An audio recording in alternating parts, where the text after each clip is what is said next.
Salam sejahtera kepada semua penonton tuan-tuan dan puan-puan yang dikasihi sekalian. Sebelum kita teruskan berita ini, sila pertimbangkan untuk tekan butang subscribe supaya anda tidak ketinggalan isu hangat yang berlaku di Malaysia maupun luar negara. Anda juga dibenarkan kongsikan video ini agar semua orang mengetahui isu hangat ini.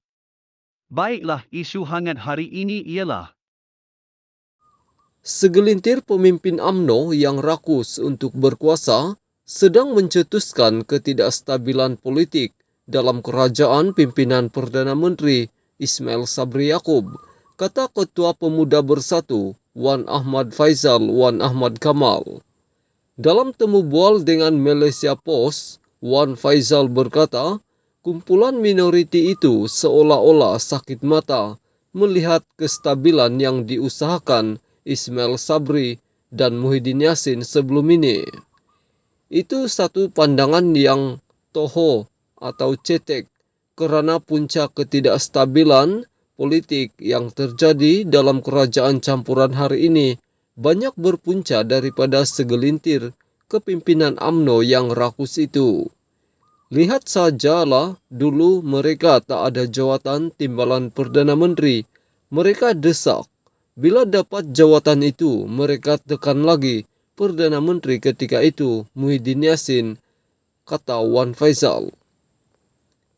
Tahun lalu Ismail Sabri dinaikkan sebagai timbalan Perdana Menteri selama 40 hari saja.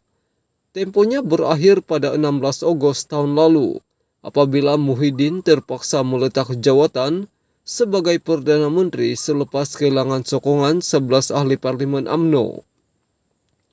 Walaupun Ismail Sabri adalah naib presiden UMNO, Wan Faizal berkata dia diasak oleh partinya sendiri setiap hari, khususnya oleh Ketua Pemuda UMNO, Ashraf Wajid Duzuki.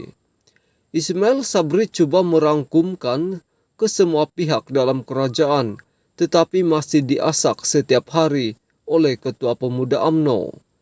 Mereka melihat kerajaan yang terbina pada hari ini, walaupun Perdana Menteri adalah dari UMNO, adalah sebuah kerajaan yang asing di mata mereka.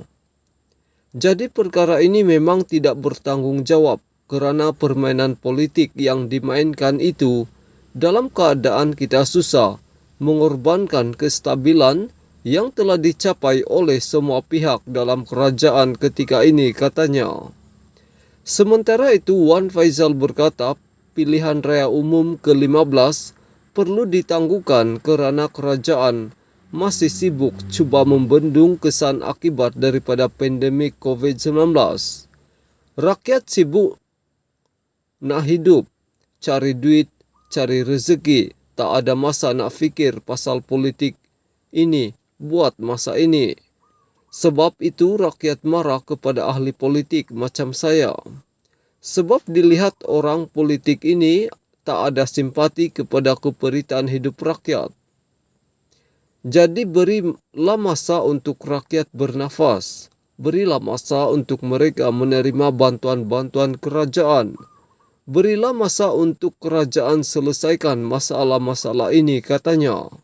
Wan Faizal berkata apa yang terjadi pada pilihan raya negeri PRN di Melaka dan Johor perlu dijadikan pengajaran apabila rakyat yang muak terhadap politik telah memboikot untuk mengundi, sekaligus menyebabkan peratusan mengundi yang rendah.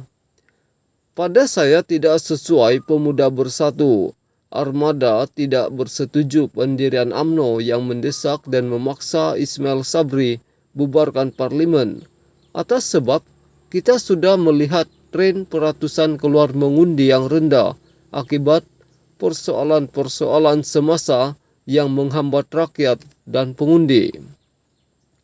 Ketika bulan Mac di PRN Johor, masalah COVID-19, sekarang kalau nak bubar, isu harga barang meningkat pula, katanya. Dia berkata PRU 15 perlu diadakan tahun hadapan untuk memberi peluang kepada rakyat memulihkan ekonomi dan menjalani kehidupan yang lebih stabil. Itu adalah jalan terbaik. Ketika itu semua orang sudah kembali stabil.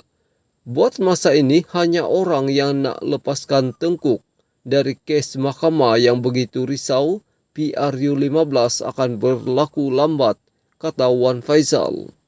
Sekian isu hangat ini, jangan lupa tekan butang subscribe dan kita jumpa lagi.